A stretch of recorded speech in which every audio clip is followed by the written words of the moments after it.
Hey kiddos, I just want to talk about something that I think is on a lot of your minds. Um, it's about the coronavirus.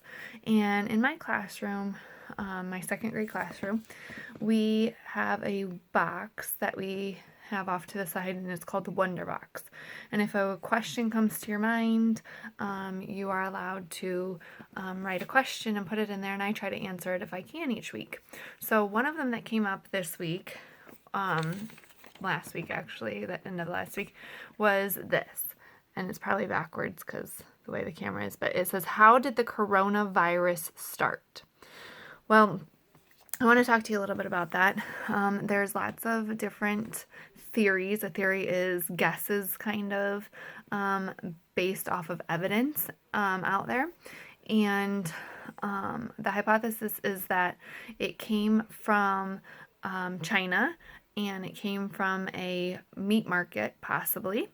And originally it came from a bat, they're thinking, or an armadillo type creature that spread the virus through another animal like a chicken, and the chicken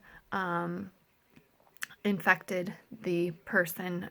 Maybe it had its kind of, sneezing and stuff like that. We call that mucus. So mucus, maybe his mucus went into a person who touched it off their skin or something, and they touched their eye or their mouth, and so they got in their mucus.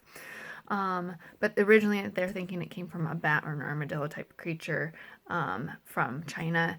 And when animals can share a virus, especially mammals, that is called zoonotonic virus. And that means it can just spread from animal to animal and even into humans. So that's probably what happened. But there's other theories out there, so why don't you research or have your parents research for you and see what else you guys can come up with. But they do know it's spreading quickly. I'm going to have a link down below about a really easy way for you guys to see how it spreads. There's little demonstrations down there, so make sure that you scroll through and look at each one, and these little balls are bouncing off of each other, so kind of watch that. I'm going to give you a little science experiment to go with it, if you would like this. It's super easy to do at home. Basically, I have right here, let me switch my camera around if I can. Maybe I can't. Okay, I can't, so we'll just do it this way. So right here I have water on a plate. Hopefully you guys can see that. Water on a plate. See? Okay, I'm going to put some pepper into that water.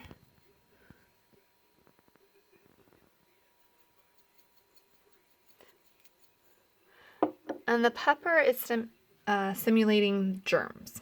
Okay, so those are germs.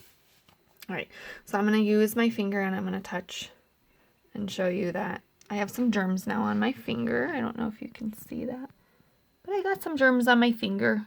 Okay, and something that definitely helps this virus and a lot of others is to use soap. Okay, so I'm going to put a little bit of soap on my finger. Okay.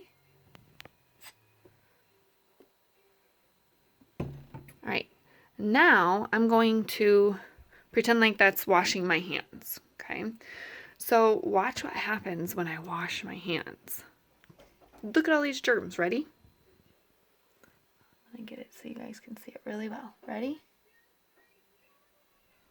Did you guys see that anytime I move it towards wherever the germs are,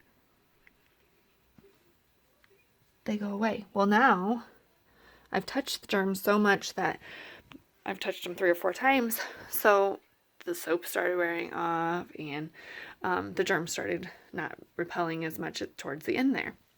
But soap does not kill germs. You have to wash your hands and rinse it down the drain. Rinse those germs down the drain. So that's something that you could do to help prevent this spread.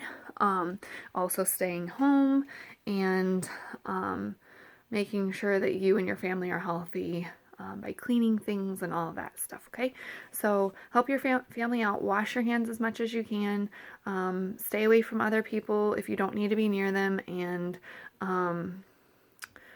help clean up the house a little bit if you can, okay? All right, hopefully that explained a little bit to you guys. There's a lot more out there. Remember, check the link down below. All right, guys.